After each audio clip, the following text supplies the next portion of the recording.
अस्सलाम वालेकुम dear students, उम्मीद है कि आप लोग सब खैरियत से होंगे। आज केमिस्ट्री क्लास 9th का चैप्टर नंबर 8 जो है वो हम स्टार्ट करने जा रहे हैं।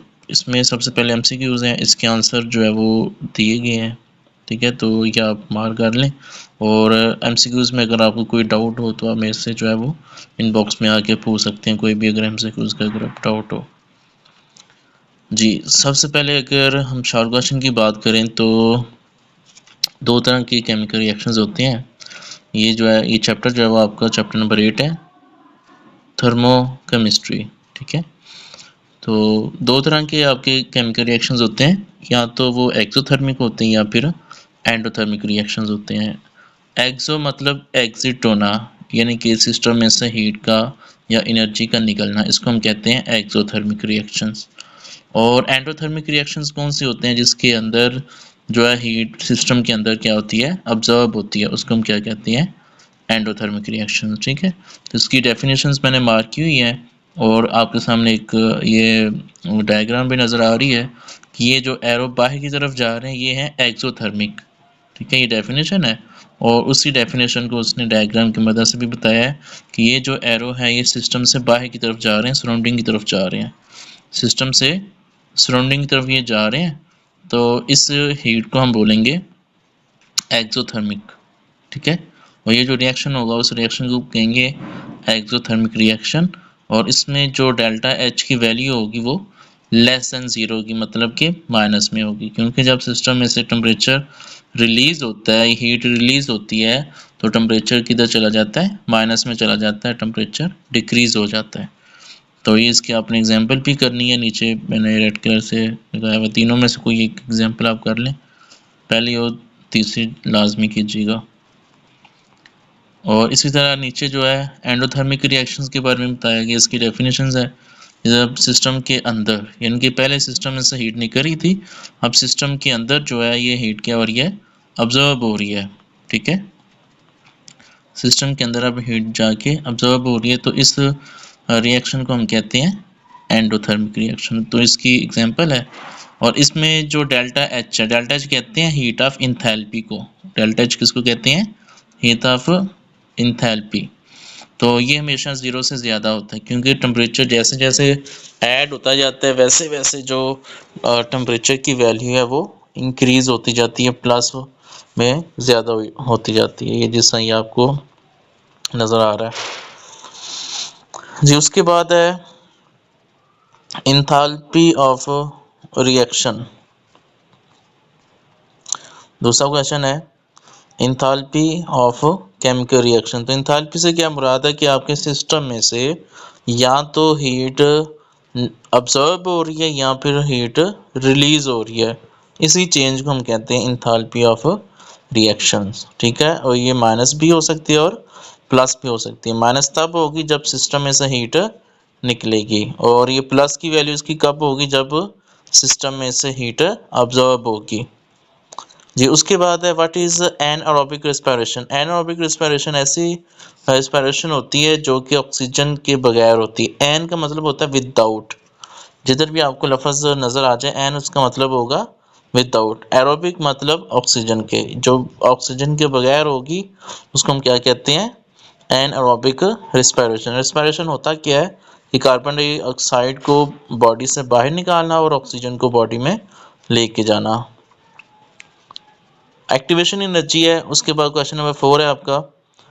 एक्टिवेशन एनर्जी ऐसी मिनिमम एनर्जी होती है जो कि रिएक्टेंट को प्रोडक्ट के अंदर कन्वर्ट करने के लिए यूज़ होती है, और इसी की मदद से जो गैस के मॉलिक्यूल्स हैं या लिक्विड या सॉलिड के जो मॉलिक्यूल्स हैं वो आपस में कोलाइड करते हैं। जैसा कि आपके सामने एक बीकर है, इसके अंदर लिक्विड के मॉलिक्यूल्स हैं, और जब ये एक दूसरे के साथ कोलाइड करेंगे तो इनमें क्या पैदा होगी, एक्टिवेशन एनर्जी पैदा होगी। तो ये एक दूसरे से फिर टकराते रहेंगे, कोलिजन करते रहेंगे, तो उसी कोलिजन के नतीजे में हमारे पास जो है वो काइनेटिक एनर्जी बन जाएगी, ठीक है। उसके बाद क्वेश्चन नंबर 5 है what is the role of catalyst in a chemical reaction. तो कैटलिस्ट का बेसिक जो रोल होता है वो एक्टिवेशन एनर्जी को लो करना होता है, केमिकल रिएक्शन को स्पीड अप करना होता है और जल्दी से प्रोडक्ट को फॉर्म करना होता है, और जो कैटलिस्ट है वो कभी भी डिकम्पोज नहीं होता। अच्छा, अब इसका जो है ना दो तरह से आंसर है, एक तो ये पैराग्राफ में बताया हुआ है और दूसरे नंबर पे ये मैंने नीचे भी ये जो ग्रीन कलर से आपको स्टार लगा के बताया है, ये भी इसी का ही आंसर है। ठीक है, दोनों में से जो आपको ईजी लगे वो आप कर सकते हैं जी। उसके बाद क्वेश्चन नंबर 6 है, differentiate between an aerobic and anaerobic respiration.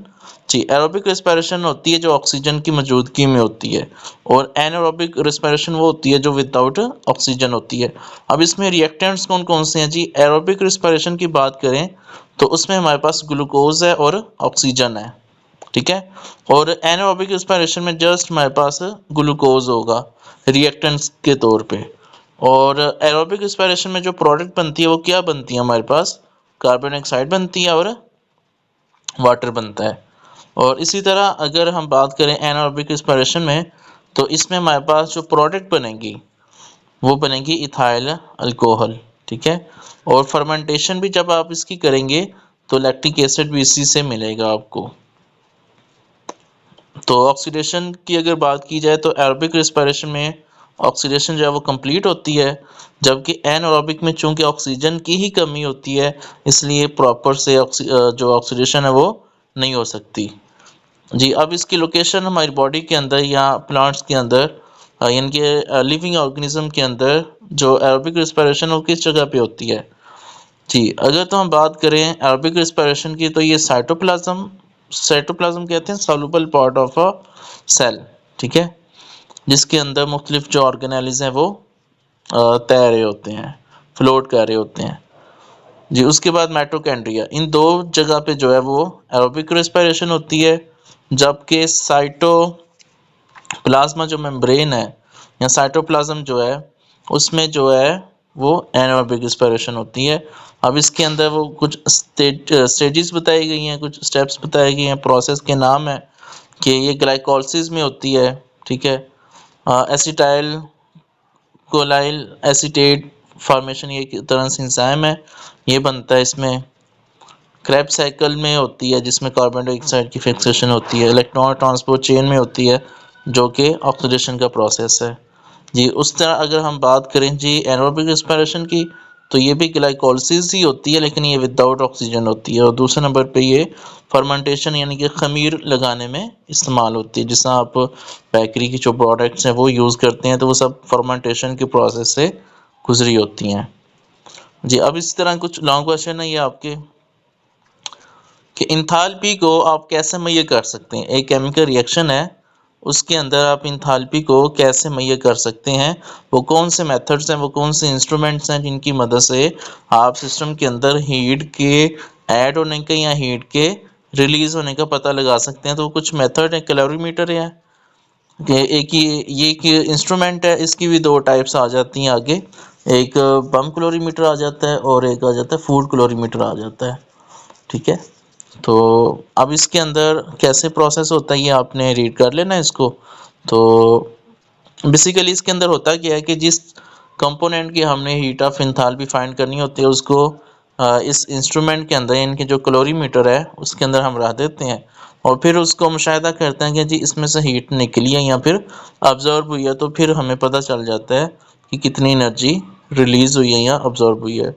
दूसरे नंबर पे कौन सा मेथड है जी? हेज लॉ, ठीक है। हेज लॉ की मदद से भी आप जो हीट ऑफ एंथैल्पी है वो कैलकुलेट कर सकते हैं एक क्लोज्ड सिस्टम के अंदर। इसी तरह बॉन्ड एंथैल्पीज यानी कि बॉन्ड बनने के दौरान या बॉन्ड टूटने के दौरान अगर जो एनर्जी रिलीज होगी तो उससे भी आपको पता चल जाएगा। अगर तो बॉन्ड ब्रेक हो रहा है तो वो आपका एक्सोथर्मिक रिएक्शन, अगर बॉन्ड फॉर्मेशन हो रही है तो वो आपका एंडोथर्मिक रिएक्शन होगा। उसके बाद चौथा प्रोसेस है स्टैंडर्ड एंथैल्पी ऑफ फॉर्मेशन, ठीक है। और इसमें क्या होता है कि एक रिएक्टेंट जो है, एक या एक से ज़्यादा जो रिएक्टेंट्स हैं जब आपस में कंबाइन होते हैं तो एक न्यू प्रोडक्ट बना देते हैं, एक न्यू प्रोडक्ट बना देते हैं। उससे भी आपको पता चल जाता है कि ये जो है ये आपकी हीट ऑफ एंथैल्पी हुई है, सॉरी ये आपका हीट ऑफ अब्जॉर्प्शन हुई है या फिर हीट ऑफ इमिशन हुई है। उसके बाद नेक्स्ट क्वेश्चन है आपका, explain how does the process of respiration provides us energy, कि रिस्पायरेशन का जो प्रोसेस है उसमें हमें एनर्जी कैसे मिलती है। तो एनर्जी जो हमें मिलती है वो मिलती है एटीपी की फॉर्म में, एडिनोसिन ट्राइफॉस्फेट। ठीक है, ये देख लें, ये आपको जो भी आप प्रोसेस देखेंगे उसके अंदर आपको एटीपी बनती हुई नज़र आएगी।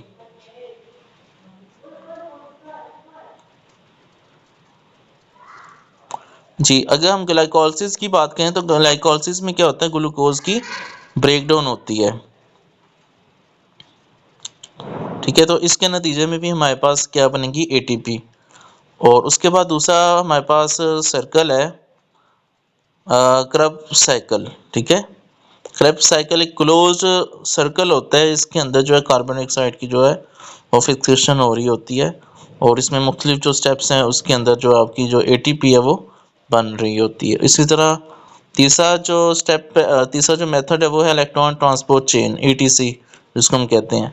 तो ईटीसी के अंदर भी जो है आपकी जो जब ऑक्सीडेशन होती है तो उसके नतीजे में भी एटीपी जो है वो बनती है।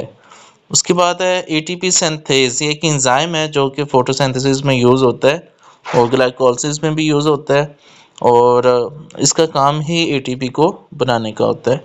अब ये काम कैसे करता है कि एडिनोसिन डाइफॉस्फेट में एक और अगर हम फॉस्फेट ऐड करें तो ये क्या कर देगा, उसको एटीपी की फॉर्म में यानी कि एडिनोसिन ट्राइफॉस्फेट में कन्वर्ट कर देगा।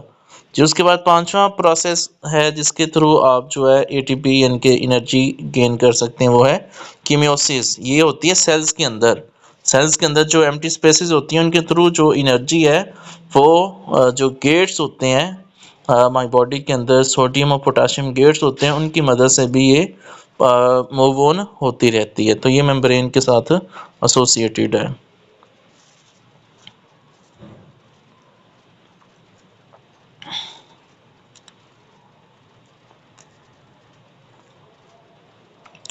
जी, उसके बाद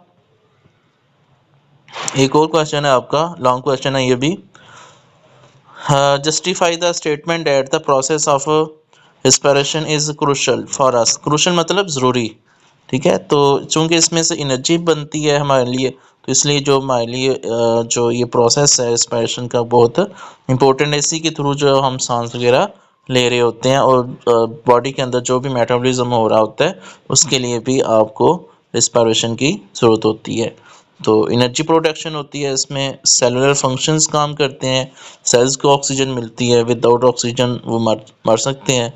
ऑक्सीजन की ट्रांसपोर्ट होती है जिससे अभी हमने ईटीसी के अंदर बात की, इलेक्ट्रॉन ट्रांसपोर्ट चेन के अंदर, तो ग्लाइकोलिसिस में भी होती है। ठीक है, केमियोसिस में भी होती है। तो मुख्तलिफ प्रोसेस में जो है वो आपकी जो रिस्पायरेशन है उसके अंदर जो ऑक्सीजन है वो या कार्बन डाइऑक्साइड है वो सिस्टम से रिमूव हो रही होती है, ऑक्सीजन ऐड होती है और कार्बन डाइऑक्साइड रिमूव होती है। जी, और उसके बाद तीसरा फ़ायदा क्या है इसका जी, ऑक्सीजन की ट्रांसपोर्ट होती है जी, बिल्कुल पूरी बॉडी के अंदर, स्पेशली आपके जो ब्रेन सेल हैं इनको ऑक्सीजन की ज़रूरत होती है। उसके बाद बॉडी के अंदर जितने भी केमिकल प्रोसेस हो रहे होते हैं उसके लिए भी ऑक्सीजन की ज़रूरत होती है। उसके बाद वेस्ट रिमूवल, बॉडी ये जो किडनीज हैं या जो लीवर है इन्होंने जो वेस्ट प्रोडक्ट निकालनी होती है उसको भी ऑक्सीडाइज करने के लिए हमें ऑक्सीजन की ज़रूरत होती है। और सर्वाइवल, हमारी ज़िंदा रहने के लिए यानी कि ब्रीथिंग के लिए, सांस लेने के लिए भी जो रिस्पायरेशन का अमल है वो बहुत अहमियत का हामिल है। तो ये भी आपका लॉन्ग क्वेश्चन है और ये भी आपने ये सारा याद करना है। जिसके बाद चैप्टर नंबर 9 पे चले जाएं। इसी तरह ये आपके एमसीक्यूज़ हैं, आंसर बताए गए हैं। ठीक है, अगर आपको किसी एमसीक्यूज़ का कुछ समझना हो तो आप मेरे से इनबॉक्स में आ सकते हैं। तो ये इतना लेंथी चैप्टर नहीं है, ये भी शॉर्ट से ही चैप्टर आपका। ठीक है, और इसमें सबसे पहले हम इसका नाम है केमिकल इक्विलिब्रियम। जी, शॉर्ट क्वेश्चन है आपका, differentiate between forward and reverse reactions. Forward reaction क्या होते हैं, जो कि लेफ़्ट से राइट की तरफ मूव करते हैं। अगर मैं आपको यहाँ पे एक ड्रा करके बताऊँ, ए प्लस बी हमारे पास ये दो रिएक्टेंट्स हैं और उसके नतीजे में बस सी प्लस डी,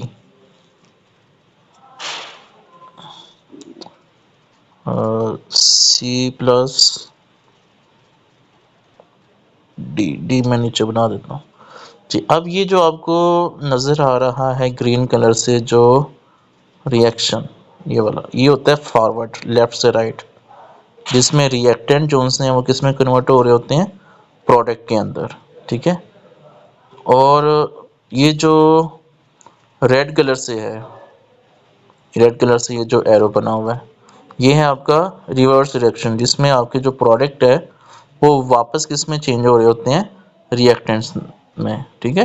रिएक्टेंट्स को मैंने आर से प्रेजेंट कर दिया है और प्रोडक्ट को मैंने पी के साथ जाहिर कर दिया है, ठीक है। तो इन दोनों की डेफिनेशन है, ये आपने याद रखनी है। केमिकल इक्विलिब्रियम क्या होती है कि जब फॉरवर्ड और रिवर्स रिएक्शन बैलेंस हो जाते हैं, इकट्ठे हो जाते हैं, तो उस प्रोसेस को हम क्या कहते हैं, केमिकल इक्विलिब्रियम। उसी तरह क्वेश्चन नंबर 3 है कि कोई भी write two chemical equations of reversible reactions.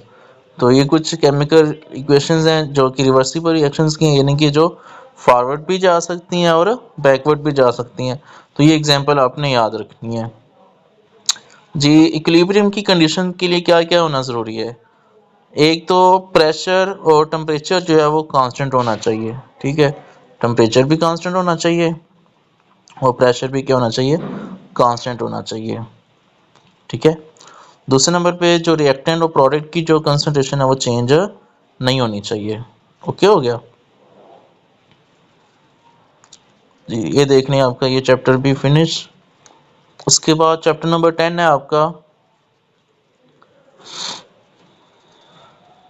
जी। उसके अंदर ये आपके एमसीक्यूज हैं और इसी के साथ ये इसके आंसर भी बताए गए हैं और ये इसके शॉर्ट क्वेश्चन है जी। ये हमने ऑलरेडी क्लास में भी किया हुआ है और डिटेल में ही समझा हुआ था ये। फिर भी अगर किसी स्टूडेंट को इशू हो एमसीक्यूज में या शॉर्ट में या लॉन्ग में, किसी भी तरह का, वो मेरे से इनबॉक्स में पूछ सकता है जी। उसके बाद फर्स्ट शॉर्ट क्वेश्चन है इसका, write the equation for the self ionization of water. Self ionization से क्या मुराद है कि वाटर का अपने आयंस के अंदर खुद ब खुद ब्रेक होना, क्योंकि water is a electrolyte. Electrolyte क्या होता है कि जब भी हम इसमें से इलेक्ट्रिसिटी गुजारेंगे तो ये पॉजिटिव और नेगेटिव आयंस में क्या हो जाएगा, कन्वर्ट हो जाएगा, ठीक है। तो ये इक्वेशंस आपने याद रखनी है, ठीक है। ये वाली और ये वाली भी, ये मैकेनिज़्म है, ये वाला मैकेनिज़्म है, ये भी आपने लाजमी याद रखना है कि कैसे इलेक्ट्रॉन जो है वो जा रहे हैं, कैसे हाइड्रोजन ऐड हो रही है, ऑक्सीजन रिमूव हो रही है, ठीक है जी। उसके बाद क्वेश्चन नंबर 2 है आर्हीनियस एसिड्स जी। आर्हीनियस एसिड्स से क्या मुराद है कि वो एसिड जो कि प्रोटॉन को डोनेट करती हैं, उन एसिड्स को हम क्या कहते हैं, आर्हीनियस एसिड। और वो जो प्रोटॉन को एक्सेप्ट करती हैं वो आर्हीनियस बेस होती हैं, ठीक है। यानी कि आर्हीनियस एसिड को जब हम पानी में डिज़ोल्व करते हैं तो वो हमें H पॉजिटिव आयन देती हैं, ठीक है। और इसी तरह अगर हम आर्हीनियस ऑक्साइड की आर्हीनियस बेस की बात करें तो उनको जब हम पानी में डिज़ोल्व करते हैं तो वो हमें OH नेगेटिव आयंस देती हैं। तो ये दोनों आपने इक्वेशन भी याद रखनी है कि जैसे ही हमने HCl को पानी में हल किया तो उसने हमें क्या दिया है, H पॉजिटिव आयन दिए हैं। तो मतलब कि ये एसिड है, HCl क्या होगा, एसिड, क्योंकि इसने हमें H पॉजिटिव आयन दिए हैं। और अगर सपोज करें यहाँ पे होता है NaOH और इसको हम पानी में हल करते हैं तो वो हमें OH देता, तो वो हमारी कहलानी थी आर्हीनियस बेस। उसके बाद है why HCl acts as a strong acid जी। HCl को जैसे हम पानी के अंदर डिज़ोल्व करते हैं ये फ़ौरन से हमें H पॉजिटिव आयन दे देता है और जल्दी से आयनाइज होता है ये, इसी वजह से इसके दो आंसर हैं, ऊपर वाला भी आप कर सकते हैं और नीचे वाला भी कर सकते हैं। तो बेसिकली H पॉजिटिव आयन चूँकि पानी के अंदर डिज़ोल्व होते सारी हमें H पॉजिटिव आयन दे देता है, इसलिए हमारा ये एक स्ट्रॉन्ग एसिड है जी। उसके बाद है why ammonia acts as ब्रोंसेट lorry base. तो बेस के बारे में हमने बात की है कि जो बेस ऐसी स्पीशीज कहते हैं जो कि इलेक्ट्रॉन को डोनेट करती है, ठीक है, और H पॉजिटिव आयन को वो एक्सेप्ट कर ले, ठीक है। तो ये भी आपने याद रखना है। और इसके ऊपर ये जो पॉजिटिव साइन आ जाता है, ये कैसे आया है? क्योंकि जैसे ही अमोनिया ने H पॉजिटिव आयन लिया है, इलेक्ट्रॉन नहीं, क्या लिया इसने? आपको बताता हूँ जी। ये अमोनिया है हमारे पास, और अमोनिया एक बेस है। बेस का काम क्या होता है? इलेक्ट्रॉन को डोनेट करना या फिर प्रोटॉन को एक्सेप्ट करना। ठीक है, इलेक्ट्रॉन को डोनेट करने का जो कंसेप्ट है वो लीवर्स बेस में आता है, और प्रोटॉन को एक्सेप्ट करने का जो कंसेप्ट है वो ब्रोंसिड लोरी बेस के कंसेप्ट में आता है। ठीक है, तो यहाँ पे बेस क्या कर रही है? वाटर से यानी कि एसिड से हाइड्रोजन आयंस को एक्सेप्ट कर रही है। तो वो स्पीशीज जो कि H पॉजिटिव आयन को एक्सेप्ट करती है, ऐड करती है, उसी को हम कहते हैं ब्रोंसिड लोरी बेस। ठीक है, और ये गेन करने के बाद इसके ऊपर पॉजिटिव चार्ज आ जाएगा, क्योंकि हाइड्रोजन का जो एक इलेक्ट्रॉन था वो अब किसका हिस्सा बन जाएगा? नाइट्रोजन का, मतलब कि बेस का हिस्सा बन जाएगा, अमोनिया का हिस्सा बन जाएगा। तो जब वो कोई इलेक्ट्रॉन एक्सेप्ट करेगी, उस पर ऑटोमेटिकली कौन सा चार्ज आ जाएगा? पॉजिटिव का, क्योंकि हमें पता है जब कोई एटम इलेक्ट्रॉन गेन करता है तो उसके ऊपर पॉजिटिव चार्ज आता है, और जब लूज करता है तो उसके ऊपर नेगेटिव चार्ज आता है।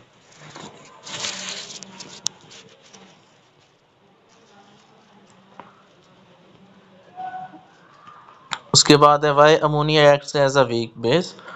अमोनिया जो सी है वो वीक बेस क्यों है? क्योंकि ये जल्दी से हमें हाइड्रोक्साइड आयन नहीं देती, इसी वजह से ये जो है ये वीक बेस है। अच्छा, उसके बाद क्वेश्चन नंबर 4 है, ये आपने बैलेंस ये जो इक्वेशंस है आपने इनको बैलेंस करना है। ठीक है, क्वेश्चन नंबर 5 भी यही है कि इसमें आपने आइडेंटिफाई करना है कि ब्रोंसिड लोरी एसिड कौन सी है और बेस कौन सी है। अगर आपको इसकी डेफिनेशन का पता है कि जो स्पीशीज प्रोटॉन को डोनेट करती है वो आपकी ब्रोंसिड एसिड है, और जो एक्सेप्ट करती है वो बेस है, तो आप इसको इजीली सॉल्व कर सकेंगे। इसी तरह क्वेश्चन नंबर 6 भी इसी कंसेप्ट के ऊपर बेस करता है। इसमें आपने एग्जांपल के साथ इसको एक्सप्लेन करना है। क्वेश्चन नंबर 7 है, इसमें भी आपने बताना है कि कौन सी चीज ब्रोंसिड एसिड है या कौन सी बेस है जी। उसके बाद क्वेश्चन नंबर 5 है, classify water as proton donor और प्रोटॉन एक्सेप्टर। वाटर जो है वो एक एम्फोटेरिक स्पीशी है जो कि सम टाइम एसिड के तौर पे बिहेव करती है और बेस के तौर पे भी बिहेव करती है। तो कुछ जगह पे ये इलेक्ट्रॉन H पॉजिटिव आयन को यानी कि प्रोटॉन को एक्सेप्ट करेगी, कुछ जगह पे ये डोनेट करेगी। तो इसकी दो एग्जांपल आपने याद रखनी है